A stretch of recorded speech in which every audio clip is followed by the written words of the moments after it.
6 delicious turrets made of iced vanilla cake. When you're 12 years old and surrounded by sugar, it's enough to send you completely hyper.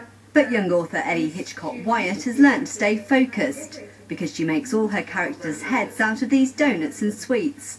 And it's working a treat as she's just had her first book published.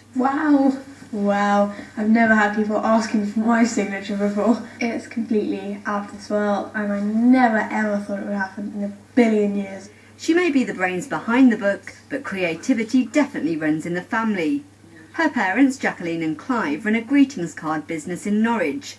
Over the last 2 years, they've made more than 200 donut creations to feature on their stationery, which provided Ellie with her inspiration. It's always been fun, and I think it needs to be fun, and I hope that comes across when you look at the characters, because that's how it started. You know, I saw the first donut looking at me through the counter of the bakery, and I saw these 2 eyes and a smiley face looking at me, and I don't know why, but it just made me laugh, and I thought, must do something with this, let's try making some of our own.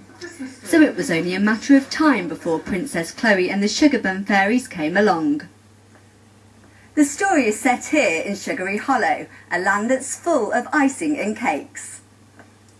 It's a fairy tale with a modern twist. Wishes are granted using magic mobile phones, and all the characters are keen to get their faces on the cover of Hollow magazine. The book will be stocked in more than 30 Waterstones across the UK, including here in Norwich, where Ellie will be signing copies next Wednesday. It's really unusual for such a young person to have written a book, and especially for someone so young to also have a book signing. Every school in the city has been invited, so it could be anything up to 6,000 people coming. One challenge, though, will be getting this life-size version of Princess Chloe through the doors. And when they look so tasty, does she never get tempted to eat her characters? Extremely difficult, actually.